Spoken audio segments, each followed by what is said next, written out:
retrouve pour une nouvelle vidéo avec un nouveau concept sur la chaîne, des vidéos thématiques. Alors ça pourrait être thématique réécriture de contes de manière générale, si je ne possède pas assez de livres pour en faire sur un conte précis, ou sur une mythologie, soit sur la grecque, l'égyptienne, ou même des fois pareil, si j'ai beaucoup de livres sur certaines mythologies, ce sera sur un mythe spécial, par exemple ADC Perséphone, j'en ai un certain nombre, ou d'autres fois j'en ai pas assez, donc là je regrouperai, mais voilà, des vidéos thématiques, ou alors même des fois ce sera elfe, ange, que sais-je encore. Des vidéos par contre où je vous présente des livres que j'ai lus, et ce dans ma pile à lire. Voilà, dans la wishlist il y en a encore énormément, mais je pense que si on fait déjà avec ce qui est dans la pile à lire et ce qui est lu, surtout en donnant un petit peu l'avis sur ces livres-là, ça fera déjà pas mal de livres dans chaque vidéo. Et pour cette première vidéo, j'ai choisi réécriture de contes, avec plus précisément mon t-shirt est une indication, La Belle et la Bête. J'ai 6 livres que j'ai lus en réécriture de La Belle et la Bête, et 2 qui sont dans ma pile à lire actuellement. Ça fait déjà, je pense, un joli petit lot. Et on va commencer par ma pile à lire pour changer un petit peu. Je m'excuse si vous entendez le ventilateur, et aujourd'hui c'est nature peinture, il n'y a pas de maquillage, il fait pratiquement 27 partout dans la maison. Autant vous dire que je viens juste de me laver le visage par contre, parce que je transpirais comme pas possible malgré le ventilateur. Donc je ne vais pas m'amuser à mettre du maquillage dans ces circonstances, ça va pas être fameux. Mais on commence tout de suite du coup avec le premier livre. Et en fait il s'agit du conte en lui-même, La Belle et la Bête, dans ma pile à lire donc, mais c'est la version Minalima qui est illustrée. Et le texte est de Gabrielle Suzanne Barbeau de Villeneuve. C'est la version anglaise qui est parue chez Harper Design. Elle existe en français, hein, cette version de Minalima, vous l'aurez en barre d'infos. Parce qu'encore une fois, je ne me rappelle plus si c'est chez Hachette ou pas. Ou si chez... ouais, je ne sais plus du tout chez qui c'est en français. Mais voilà, c'est la même couverture, c'est Minalima, ce sera dans le lien. Alors, je crois qu'il existe plusieurs versions quand même de La Belle et la Bête. Je ne sais plus qui est à l'origine du conte, le vrai conte. Parce qu'on en trouve plusieurs versions. Mais voilà, celle-là, c'est la version de Gabrielle Suzanne Barbeau de Villeneuve. Après, est-ce qu'on a vraiment besoin de parler de Minalima? Je pense qu'on sait tous qu'ils font un travail absolument magnifique. Voilà, j'essaie de vous trouver quelque chose qu'ils ont fait. Voilà, là par exemple, ça tourne. Ok, je vous en montre un autre. Comme il n'est pas encore lu, il y a encore les petites... Voilà, là on a une carte. Ouh, ben ça se casse la binette. Voilà, là on a une carte. On connaît quand même le concept de Minalima, qu'il s'agit d'illustrer avec des trucs en pop-up, etc. des romans connus. Donc ça, c'est le conte de base, ou celui qui s'en approche le plus, mais je le mets quand même puisque c'est la belle édition Minalima. Chez Harper Collins, comme je vous ai dit, Harper Design, pardon, en anglais. Mais il existe aussi en français. Et dans ma pile à lire, il y a une autre version de La Belle et la Bête avec d'autres contes. C'est chez Saxo, la filière de Saxus pour les enfants. C'est La Belle et les Bêtes de Souman Shainani, conte monstrueux. Alors, vous l'aurez deviné, il n'y a pas que La Belle et la Bête. Il y a d'autres contes. Vous avez... vous pensez connaître ces histoires, n'est-ce pas? Vous vous trompez. Vous ne les connaissez pas le moins du monde. Un prince qui vit un éveil surprenant, La Belle au bois dormant. Une belle qui se bat comme une bête, La Belle et la Bête. Un garçon qui refuse de devenir une proie, Peter Pan, je dirais. Un chemin vers le bonheur qui est perdu puis retrouvé, ça je ne sais pas. Somani Shanani détisse 12 anciennes histoires pour broder des contes originaux. Il crée un monde comme aucun autre, où les bêtes ne sont pas forcément les monstres et où les jeunes filles ne sont pas toujours les damoiselles en détresse. Ces histoires sont des contes taillés pour notre époque, alors poursuivez votre lecture si vous l'osez. Le conte de La Belle et la Bête, il est... Ben là, vous voyez, je tombe sur Barbe Bleue aussi. Donc il y a vraiment plein de contes différents. Et le conte de la Belle et la Bête, lui, fait de la page 157 à la page 183. Donc voilà, ça fait une petite trentaine de pages. Je vous montre sa page. Et j'ai lu un ou deux avis. Je sais que quand j'avais lu un ou deux avis sur Booknote, j'avais vu, parce que je ne l'ai pas lu, comme je vous dis, ça c'est dans ma palle. J'avais vu que le commentaire disait aussi qu'il y avait des représentations, je crois, de l'ethnie, de la représentation. Enfin, c'est un livre vraiment qui a l'air très bien, autant pour les adultes que pour les enfants. Et celui-là, il est à partir de 10 ans chez Saxo. Je l'avais reçu dans un calendrier de l'Avent. Je crois que c'était dans celui de Once Upon a Book Box pour le 24 décembre. Et j'étais très contente parce que c'est l'édition reliée qui est du coup toute belle. Je ne vous ai même pas montré dessous. Voilà. Et je le voulais, il était dans ma wishlist. Mais pour l'instant, je ne l'ai pas encore lu. Et les enfants ne s'y sont pas encore intéressés au travail. Mais on verra bien. Donc voilà, vous le reverrez certainement dans d'autres vidéos. Et j'ai vu qu'il y avait Cendrillon aussi. J'ai des réécritures de Cendrillon. Donc... Mais bon, au fil du temps, c'est une vidéo de temps en temps. Donc autant vous dire que vous le reverrez dans longtemps. Je l'aurai peut-être lu d'ici là. Donc je pourrais vous en faire un avis. Maintenant, on va passer donc aux livres qui sont lus.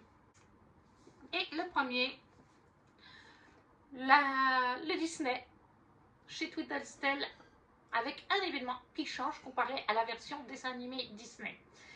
C'est le concept des Tweedledee, c'est et si, et si. Et là, en l'occurrence, c'est et si la mère de Belle avait maudit la bête. Donc, et si la mère de Belle était en fait l'enchanteresse.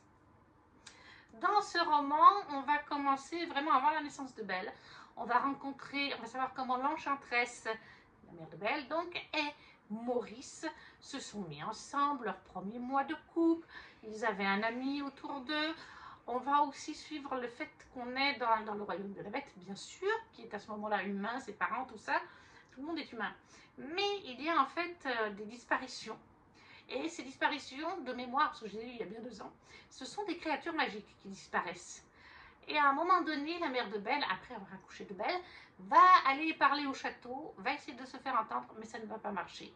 Et du coup, c'est là qu'elle va mettre sa malédiction, parce que le prince, je ne sais pas s'il s'appelle Adam, parce que techniquement, le prince, c'est Adam. Non, sur certaines poupées Disney, on retrouve le fait que c'est Adam. Mais voilà, du coup, on connaît la suite. Il va pas, voilà, il va la fichtre dehors, etc. Donc, elle va le maudire, lui et tous les nobles du château.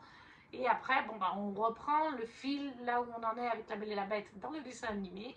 Sauf qu'à un moment donné, quand Belle est au château, elle va finir par comprendre que c'est sa mère qui est l'enchanteresse. Je ne sais plus comment. Et à partir de là, les choses vont changer. Alors, j'ai lu 2 autres Twist and Tales depuis celui de Mulan et de Cendrillon, ça c'est le dernier.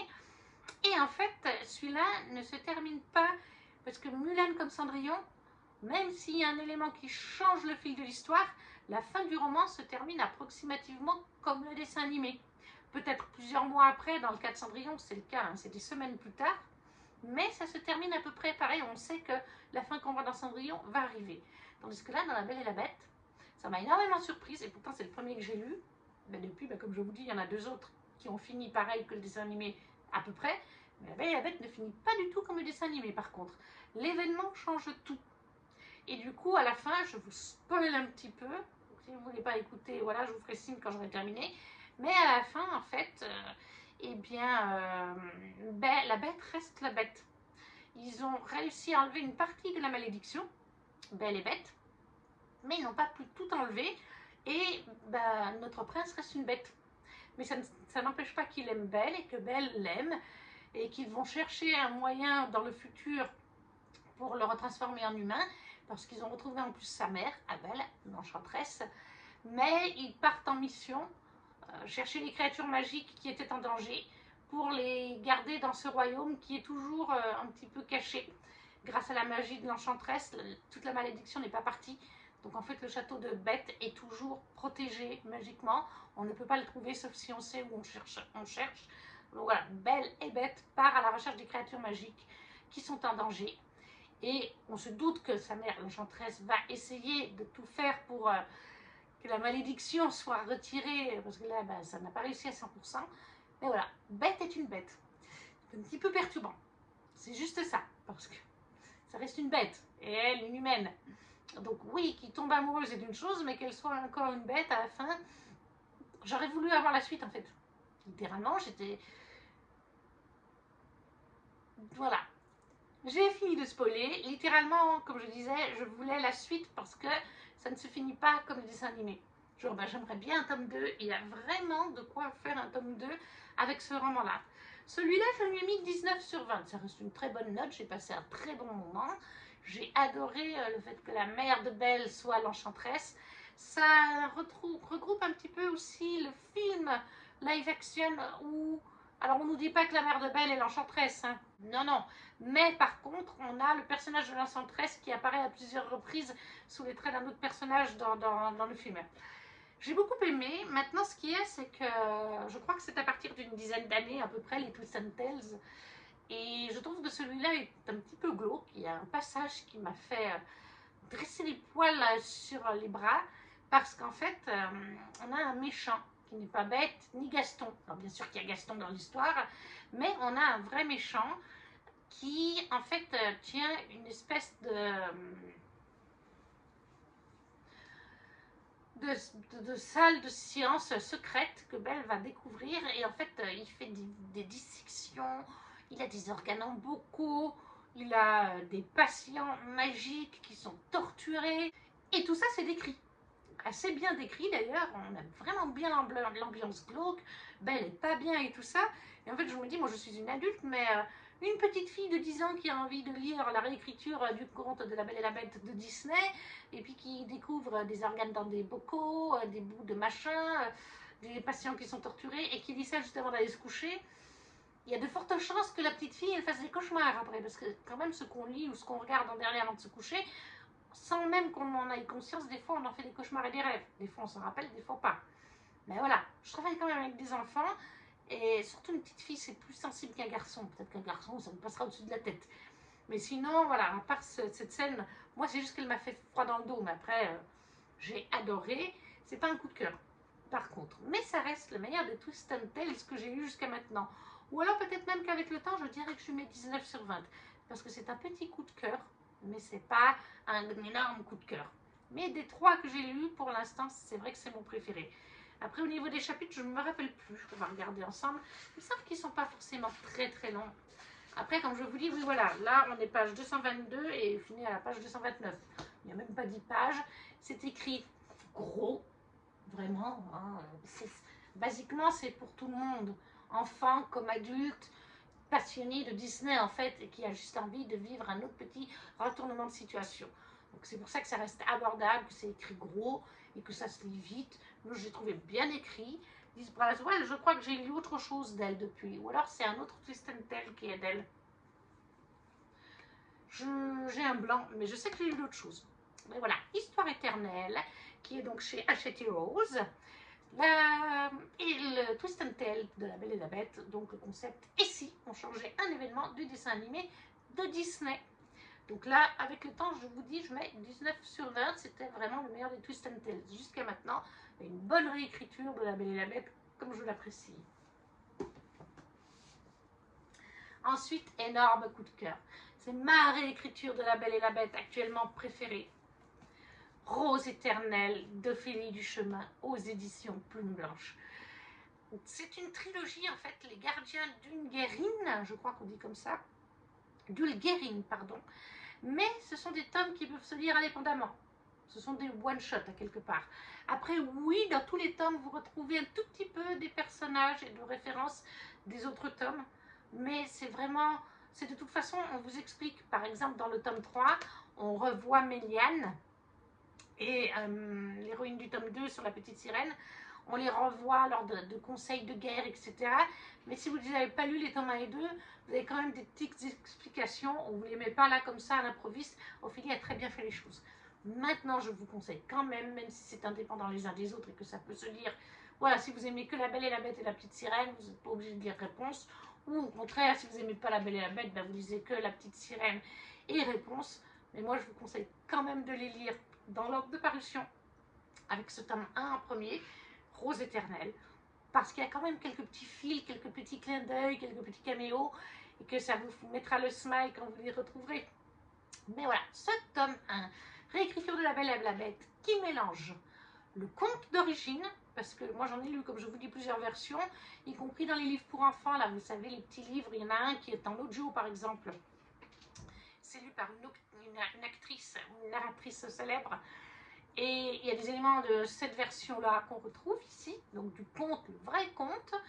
On a des éléments, beaucoup d'éléments du Disney, et on a aussi des éléments du film qui est sorti en film en même temps que le live action presque de Disney.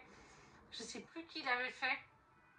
C'est Vincent Cassel, je ne sais pas si c'est Vincent Cassel, mais c'était une version française. Et d'ailleurs, Ophélie Duchemin avait eu la question une fois dans une interview, je ne sais plus où, et elle avait bien dit que oui, il y avait aussi le film français qui datait de la même période que le live action Disney, parce qu'en fait, elle est ressortie du live action et du film français en se disant qu'il y avait des éléments qui lui avaient plu, mais qu'elle en aurait voulu plus.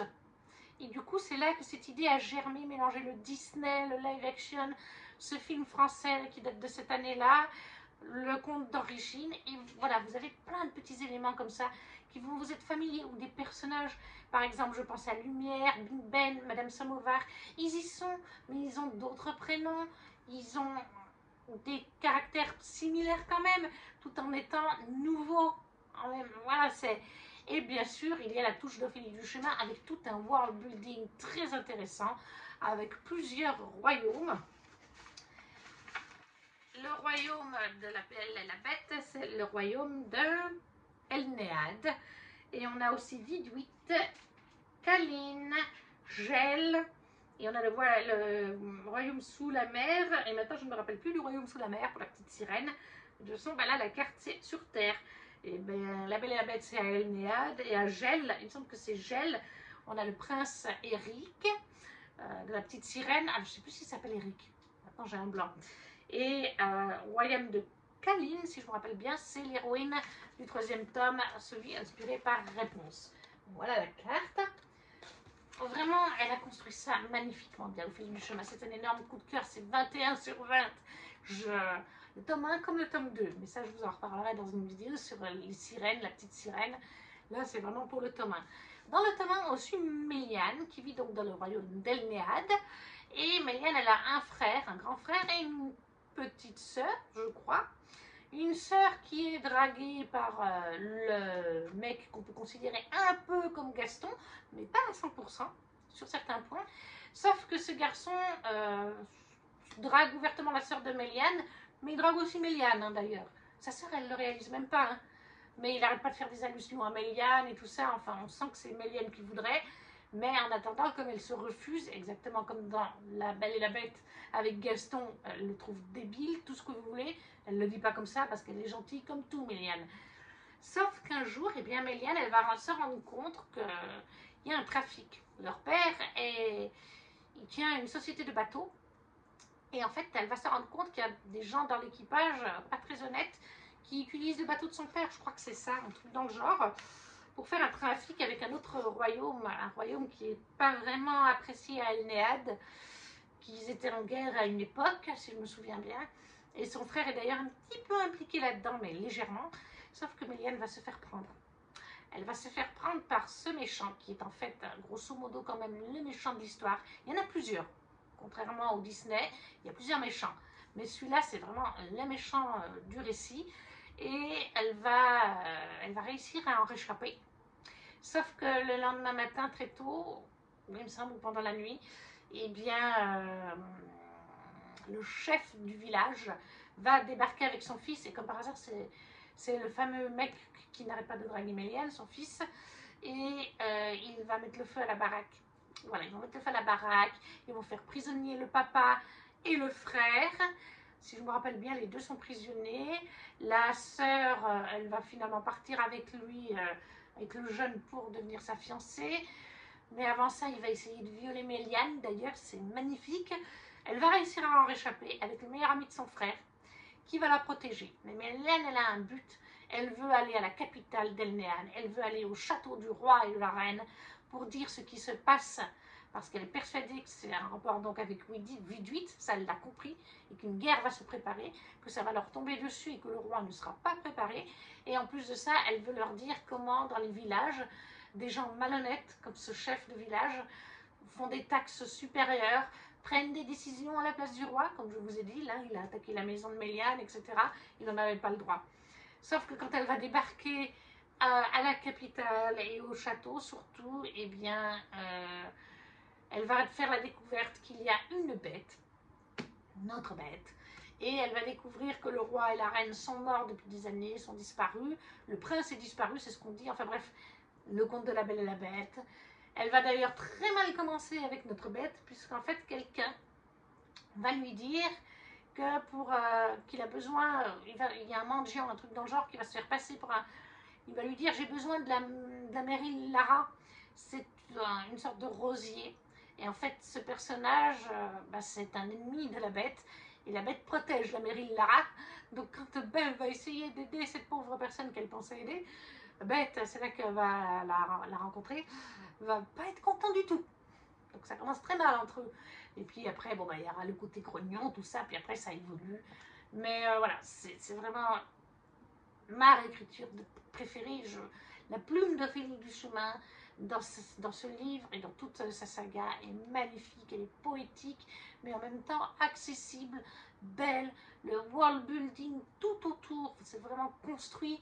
C'est ça qui est incroyable, ce mélange du Disney, du conte d'origine, du live action, de cet autre film français, tout en créant son propre world building, tout un univers, des personnages attachants, certains vont être connectés aux autres tomes, même si encore une fois ça se lit indépendamment.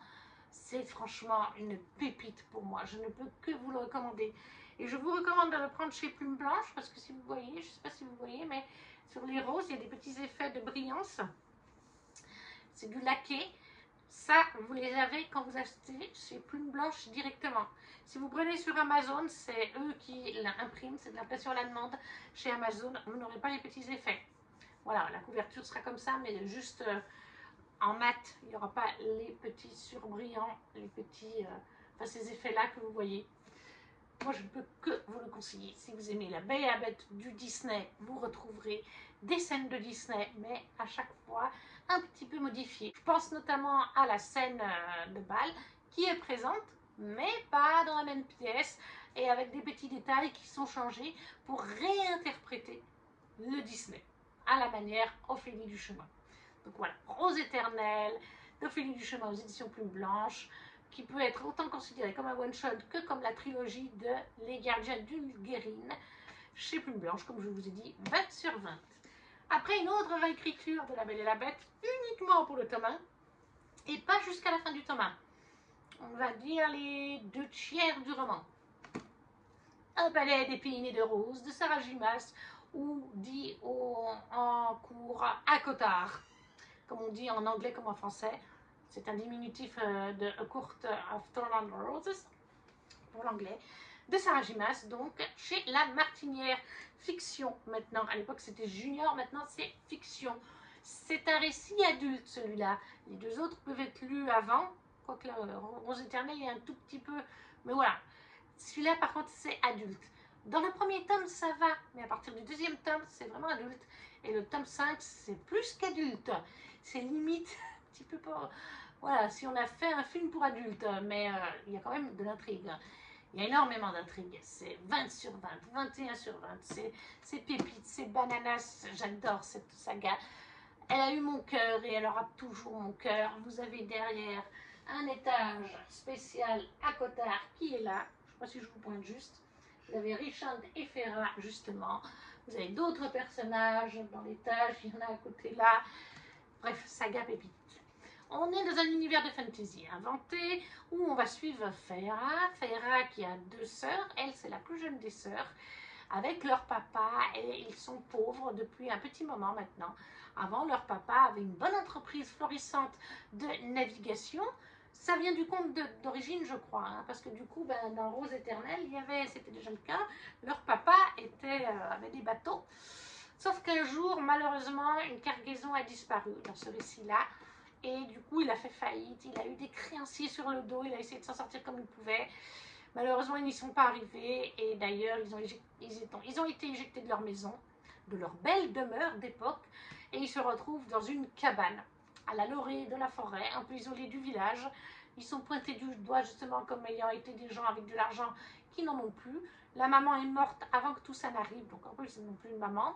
Et le papa ne peut plus travailler à 100% comme avant, parce que malheureusement ses créanciers l'ont un petit peu beaucoup battu et lui ont abîmé, je crois que c'est les jambes ou quelque chose comme ça. Donc il est boiteux. Et on a la grande sœur Nesta, les deux autres sœurs, qui ne sont pas du tout intéressées par leur bien-être. Il n'y a que Feyre qui pense en fait à nourrir sa famille grâce à la chasse. Elle chasse les animaux, elle enlève les peaux pour les vendre sur le marché, faire un petit peu d'argent pour acheter un petit peu à manger ou quand il y a besoin de vêtements, etc. C'est le cas au début du livre où elle va acheter des nouvelles chaussures à Hélène, je crois. Et pour ce qui est de la chair, elle en garde de la fraîche pour quelques repas dans les jours à venir. Et le restant, elle en fait avec le sel pour faire de la viande séchée pour les mois d'hiver qui seront durs. Et d'ailleurs, on est toujours, je crois, en hiver. Et elle est partie beaucoup plus loin chasser.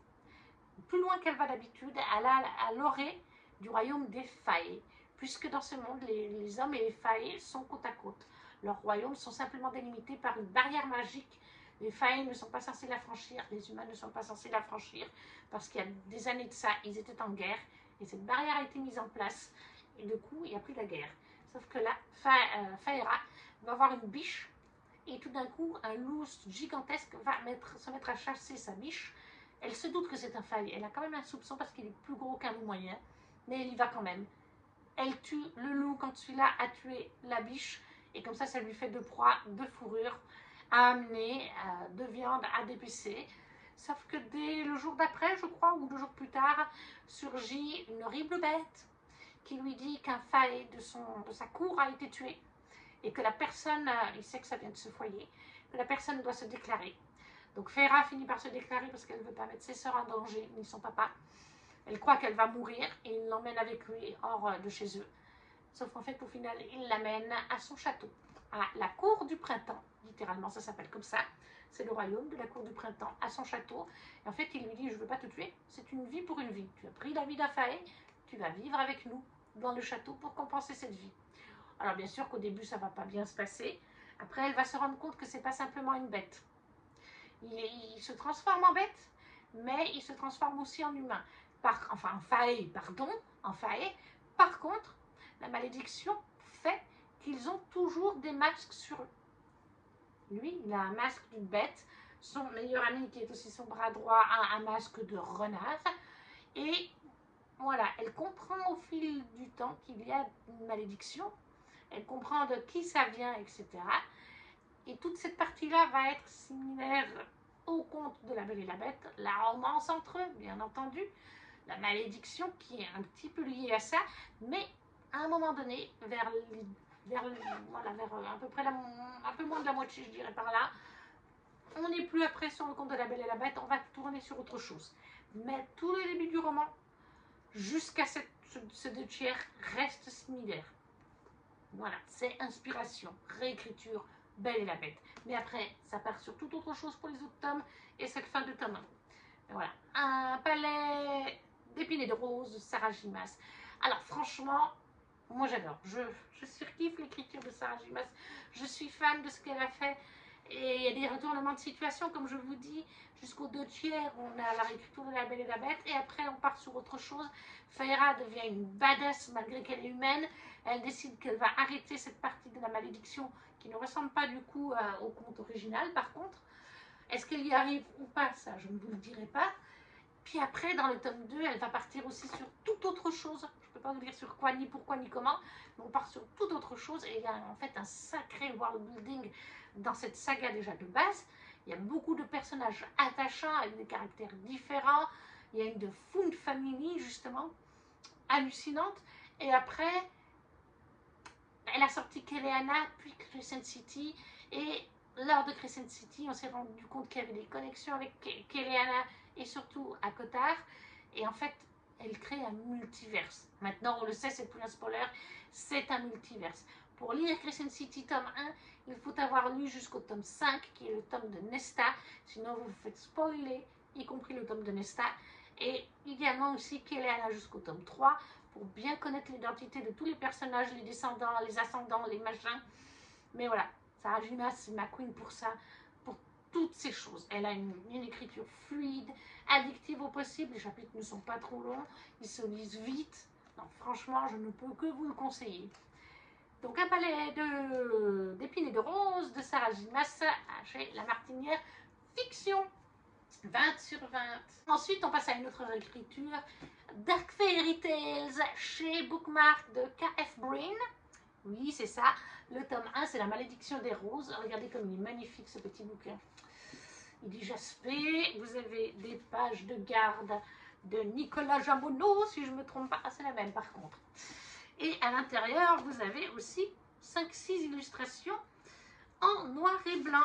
Je vous en montre une. Alors, le conte de La Belle et la Bête est valable du tome 1 au tome 4. Après, au tome 5, on va passer sur Le Petit Chaperon Rouge. Donc là, je vous parle pour l'instant de cette saga sur La Belle et la Bête et des tomes 1 et 2 parce que je n'ai pas encore lu le 3. Et le 4 va bientôt sortir. Attention, celui-là, c'est vraiment de l'adulte. C'est déjà le cas dans un Cotard. Plus on avance dans la saga, plus il y a des scènes de spicy. Mais ici, il y a énormément de spicy. Alors, dans le tome 1, c'est très charnel, c'est très tension sexuelle. Mais dans le deuxième tome, par contre, il y a énormément de scènes de spicy. Et on l'a lu en LC, le tome 2, avec Mandy et Ludivine. Et comme on a dit, il y a de l'intrigue quand même. Il y a une intrigue, même dans ce tome 1. Mais dans ces 2 premiers tomes, l'intrigue ne fait même pas la moitié du truc. Dans le tome 2, c'est vraiment moitié intrigue, moitié spicy. Vous avez pratiquement du spicy dans chaque chapitre ou chaque 2 chapitres. L'intrigue avance, mais comme on vous dit, c'est du 50% spicy, 50% intrigue. Ça ne plaira pas à certaines personnes, tout ce côté spicy. Et on le comprend, on l'accepte, voilà, chacun ses goûts. Nous, on adore. Ce tome 1 n'est pas un coup de cœur, c'est un 18 sur 20. Mais c'est un coup de cœur, enfin oui, c'est un coup de cœur, mais c'est pas un 20 sur 20, c'est ça que je veux dire. En fait, c'est une lecture plaisir coupable, comme on appelle avec les filles, parce qu'en fait, c'est pas un coup de cœur dans ce sens-là, ça ne sera pas un 20 sur 20, parce que justement, il n'y a pas assez d'équilibre entre le spicy et l'histoire. Il faudrait un peu plus d'histoire, un peu plus de profondeur quand même au personnage, mais on aime le spicy avec les filles et on le trouve hyper bien fait. Voilà, c'est vrai que dans le tome 2, il y a même parfois des scènes, il y a par exemple une scène à un moment donné que notre héroïne voit, parce qu'elle est cachée, voilà, il y a 2 hommes avec une femme, donc on a un threesome, mais il n'est pas vulgaire en soi.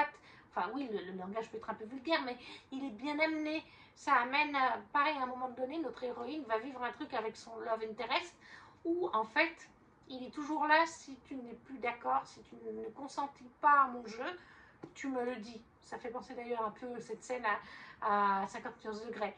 Mais c'est pour montrer différentes facettes du spicy, bien amenées de manière, à chaque fois, c'est de manière entre lui et elle, ou entre ces autres personnages dont je vous ai parlé, c'est consenti. C'est pas un viol ou quoi que ce soit.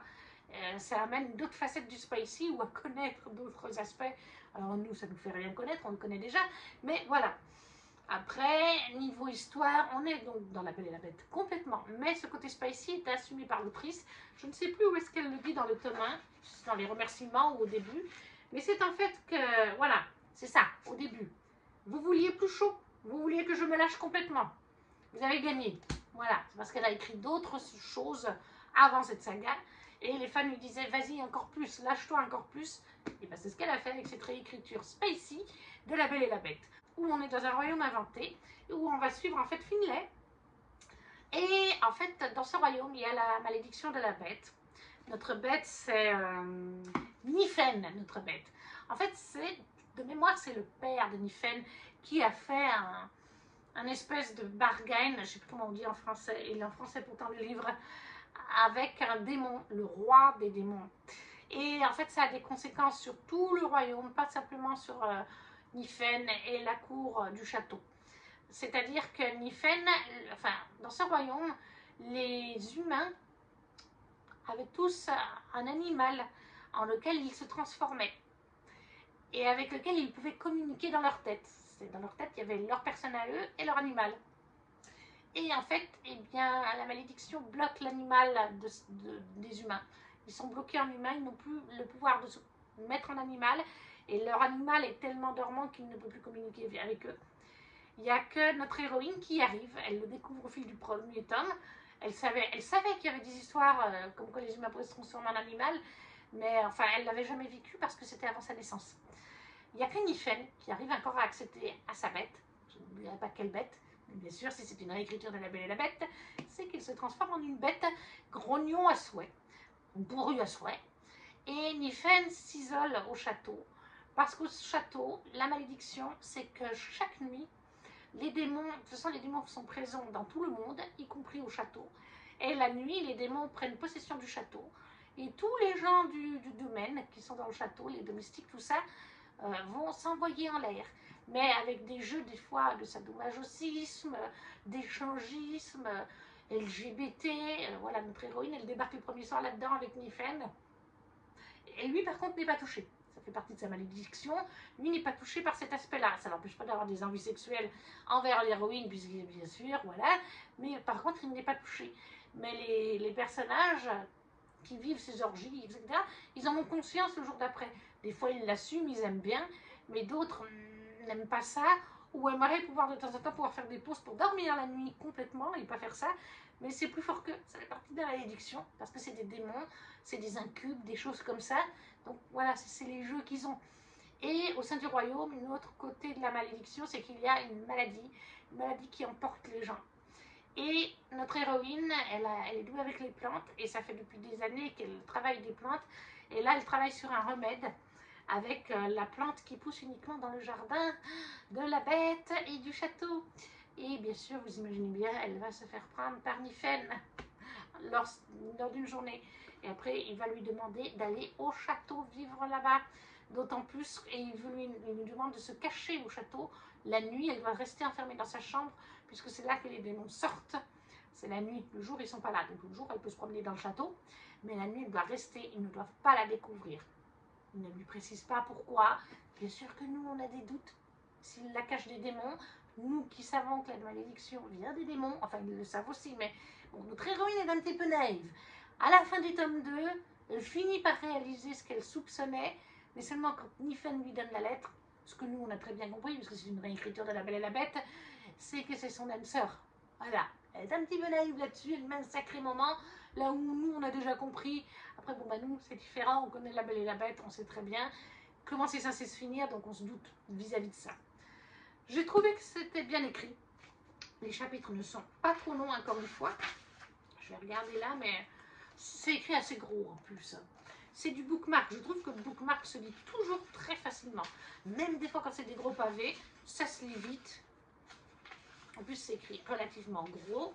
Alors là, je vous ai pris un chapitre qui est un petit peu plus gros. Là, il fait 129 à 151. Mais même s'il est un peu plus gros, comme je vous dis, le fait est que c'est écrit gros et bookmark, en général, ça se lit assez facilement. C'est juste, voilà, si vous n'aimez pas le spicy, n'y allez pas, parce que ça domine beaucoup le roman. Là, vous n'aurez aucun plaisir. Clairement, vous n'en aurez pas. Pour nous qui adorons ça, on est servi. Il y a quand même de l'intrigue. Elle avance au fil des tomes. À la fin du tome 2, on nous laisse un peu sur le popotin. On voulait le tome 3 absolument. Mais nous, on adore ça. Voilà, c'est plaisir coupable.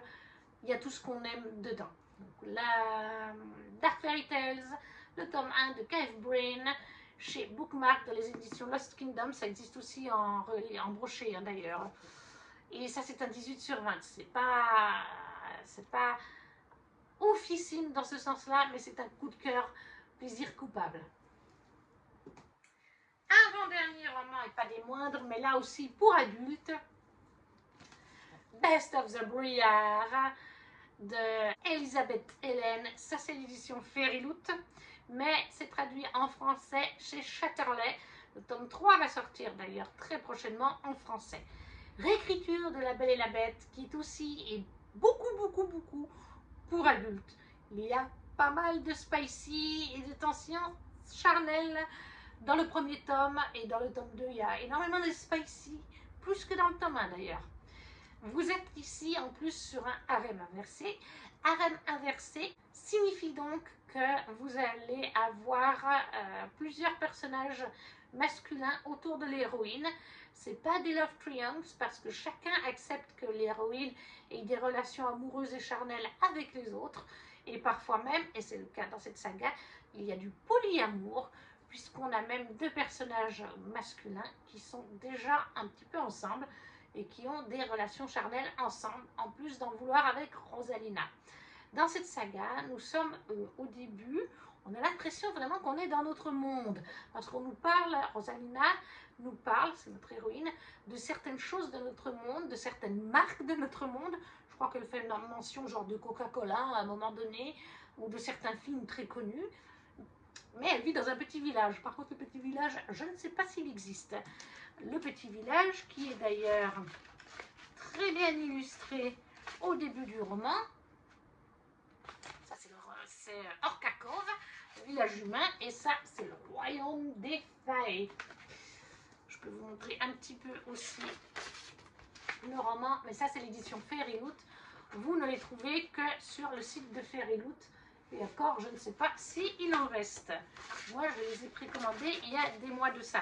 Et le tome 1, ben, je l'avais eu par contre dans la box Young Adult. Là, vous avez nos 4 princes. Vous avez Dayton, le prince de la cour de l'été. Vous avez Faron, le prince de la cour de l'automne. Vous avez Rosalina, notre héroïne, notre belle. Vous avez Erin, qui est la cour du printemps. Et vous avez la cour de l'hiver, Keldarion. Et en fait, on va être sur un harem inversé parce que Rosalina va débarquer dans ce royaume. En fait, son père a disparu. Son père qui cherche sa mère, qui elle-même a disparu. Et le papa de Rosalina est persuadé depuis le jour de la disparition de sa femme qu'elle a été enlevée par des failles, que ceci existe, que ce n'est pas des mythes et légendes. Et il parcourt le monde entier. Et là, il n'est pas loin de chez eux, en train de parcourir la forêt. Et il va disparaître. Quelqu'un va dire à Rosalina, ton père a disparu sous nos yeux. Je crois que c'est un truc du genre.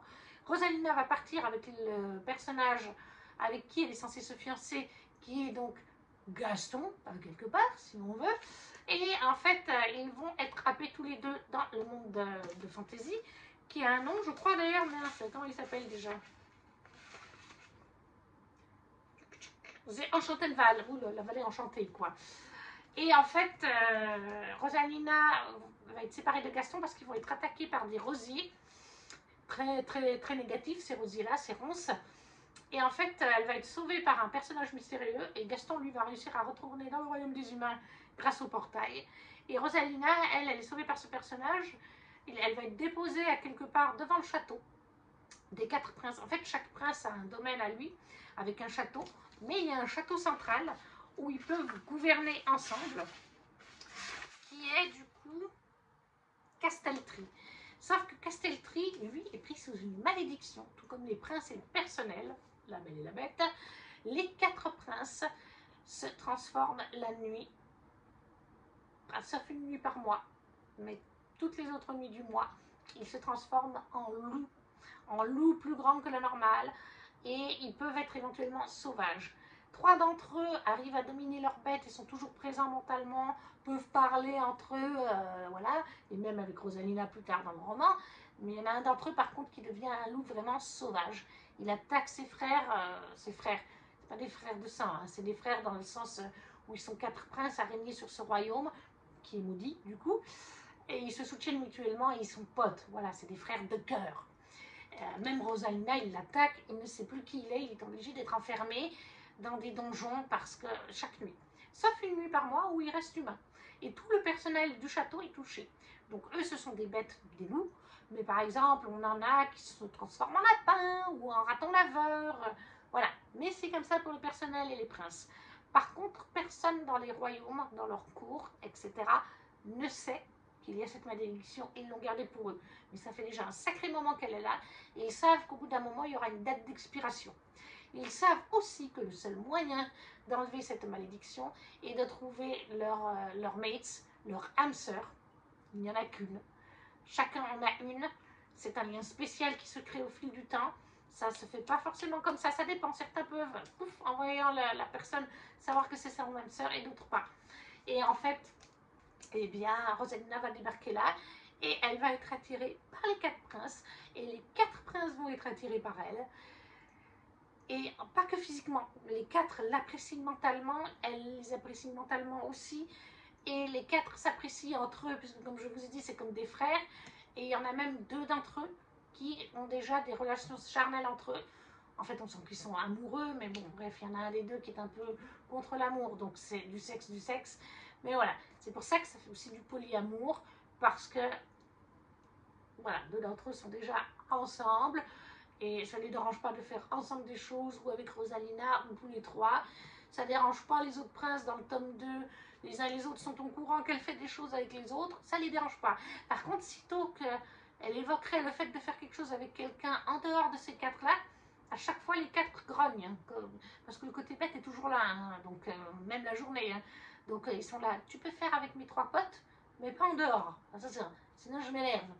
Voilà, donc c'est très spicy, c'est très adulte, mais il y a quand même énormément d'intrigues, plus que pour celui-là. Là, je vous ai dit, il n'y a que 50%, 50% spicy, 50% d'intrigue. Là, c'est quand même, on va dire, 60%, 70% d'intrigue et 40, ouais, une quarantaine de pourcents de spicy. Il y en a beaucoup plus dans le tome 2, mais il y a beaucoup d'histoires dans le tome 2. Le tome 1, on est dans la cour, enfin, on suit vraiment l'histoire avec Keldarion, le prince de l'hiver, et donc la cour de l'hiver. Le tome 2, c'est la cour du printemps. Non, la cour de l'automne, avec le prince de l'automne, qui est Farhan.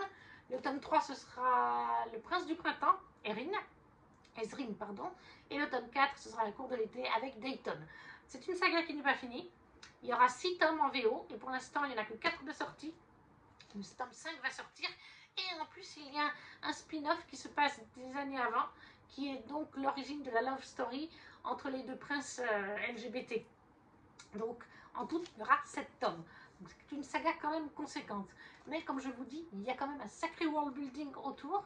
Il y a quand même vraiment toute une intrigue autour de la malédiction, autour du méchant prince des ronces, je pense qu'on dit comme ça en français, qui est aussi bien intégré.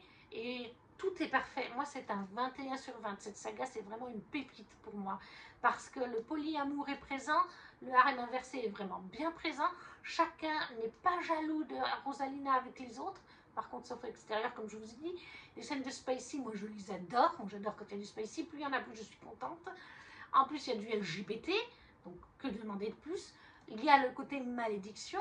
Chaque tome met en avant des pans de la malédiction et tout ça. Là, dans le tome 2, on avait toute une intrigue liée à la cour de l'automne, du coup, vis-à-vis d'une attaque, etc. Enfin bref, de créatures bizarres. Il y a vraiment des intrigues et bien sûr, on avance aussi sur Rosalina en elle-même et sur ses histoires d'amour. Je ne pourrais pas vous en dire plus. Après, si vous vous doutez, voilà, je pense qu'il y a des choses qu'on se doute dès le début du tome 1 et ça se confirme petit à petit au fil des tomes, je pense. J'en suis pas sûre. Mais je pense, d'après ce que je vois, que ça va être le cas. Et il y a des mystères aussi autour de Rosalina et de sa maman. Puisqu'on, hein, le fameux papa qui pense qu'elle est enlevée par des faées. Comme par hasard, elle se retrouve au pays des faées. Comme par hasard, elle se retrouve avec les 4 princes à les aimer et eux l'aiment aussi. Donc, est-ce qu'en effet, la mère est-elle vraiment juste une humaine ou pas? Ça, je ne vous le dirai pas, mais c'est vraiment bien mené. Et alors, je ne l'ai pas lu en français, donc je ne pourrais pas vous dire si c'est bien fait en français, mais en anglais, il est très bon.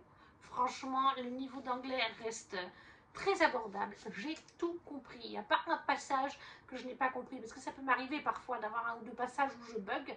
Et bien là, c'est pas le cas. Là, j'ai tout compris à l'anglais. Il est super abordable.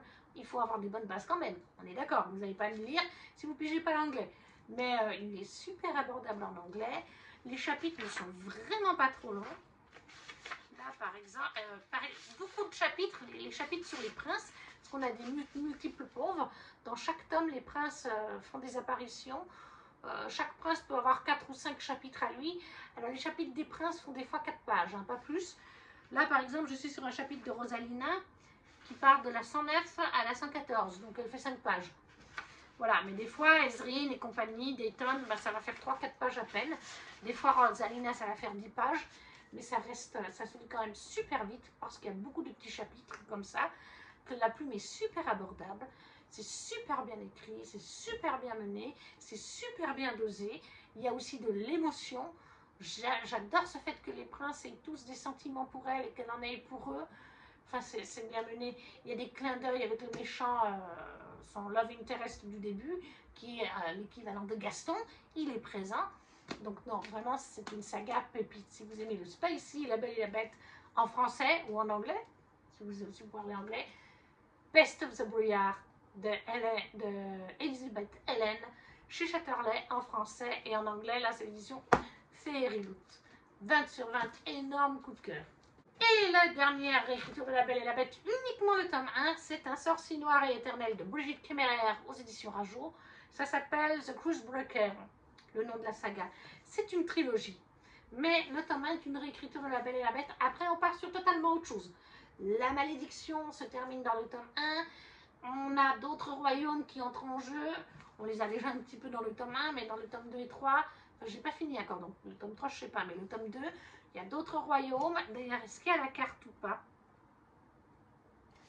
Oui, mais là, voilà, on n'a que la carte d'Amberfall, puisque dans ce tome 1, on n'est vraiment qu'à Amberfall. Alors là, on est dans du fantastique à quelque part, puisqu'en fait, notre héroïne, elle vient de la planète Terre. C'est un monde parallèle au nôtre qui est maudit, et c'est pas tout le monde, c'est que le royaume d'Amberfall, et plus précisément, c'est que le château d'Amberfall. Le peuple, lui, continue à vivre. Il se demande d'abord, d'ailleurs, ce que fait son prince. Et en fait, un soir à Washington, notre héroïne, eh bien, Harper, elle est en train d'assister son frère qui est en train de faire un truc pas très légal. Et Harper, elle va voir une jeune fille qui va se faire kidnapper par une espèce de chevalier. Et elle va vouloir aller aider, malgré qu'en plus, elle ait un handicap physique. Je ne sais plus ce qu'elle a, mais je crois qu'elle boite ou quelque chose comme ça. Ça vient d'un problème qu'il y a eu à sa naissance, qui lui crée ce problème où on ne peut rien faire. Donc en plus, notre héroïne a un problème physique. C'est quelque chose qui est peu vu dans les récits, que l'héroïne principale ou le héros ait un souci physique, mental, etc. Donc quand il y a ce genre de représentation, il faut le signaler aussi. Et Harper, malgré ça, elle va y aller. Elle va essayer d'aider cette jeune femme. Et du coup, l'espèce de chevalier va la capturer, elle. Le chevalier qui est Gray. Voilà, le chevalier, c'est Gray. Gray qui est le chevalier fidèle à Rennes. Et en fait, il ne reste que lui. Rennes a tué les autres. Voilà, et même au château, il ne reste que Rennes et Gray, je crois. Hein. Tous les autres, Rennes les a tués. Et en fait, la malédiction de Rennes, c'est qu'en fait, il revit à chaque fois la même saison. Je crois que c'est pendant 3 mois. Les mêmes 3 mois indéfiniment. Il commence les 3 mois, il est humain. Et plus les mois vont avancer dans cette saison où il est maudit, plus il va se transformer petit à petit en bête par caractère et par comportement et par physique, jusqu'à finir par être une bête. Et il sait qu'en effet, pour rompre la malédiction, il faudra qu'il aime une femme et qu'une femme l'aime en retour. Et comme il n'y a plus personne au château, je crois que ça fait partie de la malédiction, je ne sais plus, son fidèle garde Gray a un passe pour aller dans le monde des humains chercher des jeunes femmes. Et donc tous les 3 mois, Gray va chercher une jeune femme pour Rennes en espérant qu'ils tomberont amoureux. Et à chaque fois, ça se finit pareil. C'est qu'à la fin, Rennes tue la jeune femme puisqu'elle se transforme en bête. Et que pendant quelques jours, il reste une bête sauvage qui n'aura plus... Enfin, oui, une fois qu'il devient humain, il sait que ce qu'il a fait, mais il ne le contrôlait pas en fait. Et donc, eh bien, voilà, c'est donc notre pauvre Harper qui se retrouve pour ces 3 mois-là, lié à cette malédiction de La Belle et la Bête. Après, ce tome 1, il y avait un petit peu, presque un love triangle avec Gray. Voilà, ça m'a un peu moins plu. Mais j'ai bien aimé quand même cette saga, que je trouve bien écrite. J'aime beaucoup le fait qu'on soit parallèle à notre monde, voilà, qu'on puisse y retourner d'ailleurs 1 ou 2 fois. J'aime beaucoup le fait qu'on ait de la représentation pour Harper, qui a donc eu un problème, je crois que c'est au moment de l'accouchement. Je crois qu'elle s'est enroulée dans le cordon ombilical et elle a étouffé quelques minutes, ce qui fait qu'elle a un côté du cerveau qui fonctionne moins bien et qui lui a créé ce problème physique qui fait qu'elle boite. Mais même si elle boite, elle a un sacré tempérament, elle ne s'écoute pas, elle reste active, elle reste combattante, même si des fois ça peut lui faire mal à cause de sa jambe. Et son frère va être connecté à l'intrigue aussi, dans le sens où on va le voir apparaître pour des raisons. Et ce que j'ai apprécié, c'est que son frère est en plus de la communauté LGBT. Il est en relation avec un homme dans le monde humain. Je crois que c'est un infirmier d'ailleurs. Et on les voit dans le tome 1, on les voit dans le tome 2. Et donc on a cette notion LGBT, on a cette notion de handicap. Donc vraiment des choses qui sont appréciables dans des romans. Moi, c'était vraiment la première fois que je voyais un handicap, parce que ça fait genre 3 ans que je l'ai lu, si c'est pas 4 ans même. Donc voilà. Et le côté réécriture de La Belle et la Bête, que j'apprécie, bien sûr. Plus après, tout ce côté, à partir de la fin du tome 1 et dans le tome 2, où on part sur autre chose, puisque la bête n'est plus là, qu'on a vraiment le roi, reine, puisqu'à ce moment-là, c'est un roi. Voilà, mais le premier tome, c'est vraiment réécriture, et moi, j'ai vraiment pris beaucoup de plaisir. Il faut que je termine cette trilogie, d'ailleurs. Je trouve qu'elle est bien écrite, elle est accessible. Je crois que c'est pas vraiment... je crois que c'est young adulte. Ouais, c'est young adulte. J'ai pas de souvenir de scènes explicites, vous voyez, comme dans les autres, là. Non, là, c'est vraiment young adulte. Donc, je pense même que quelqu'un, ouais, un jeune de 13-14 ans, peut s'y mettre. Là, par exemple, j'ai pris un chapitre de Harper qui commence à la page 29 et qui finit à la 41. Donc, il fait à peu près 12 pages. Ça se lit vite. Je trouve que c'est écrit assez gros, puis il y a des grosses marges. Donc ça, c'est... Après, dans le young adulte, c'est souvent le cas. Mais voilà, celui-là, j'ai passé un très bon moment. Je lui ai mis un 18 sur 20. Très bon moment, là aussi. Bien écrit, addictif. Donc, Un sorcier noir éternel, c'est le tome 1 de la saga Cruisebreaker. C'est chez Rajo Édition. Et voilà pour cette jolie pile de livres avec mes livres lus et les 2 qui sont dans ma palle en réécriture du conte de La Belle et la Bête. N'hésitez pas à me laisser un commentaire pour me dire si cette vidéo thématique vous a plu, si vous avez lu certains de ces livres ou s'ils vous font envie, si vous ne les connaissiez pas. Si vous ne savez pas quoi mettre, un petit emoji, ça soutient la chaîne, tout comme le petit pouce, et à partager la vidéo si le cœur vous en dit. Et nous, on se retrouve très vite pour une prochaine vidéo. Ciao, ciao!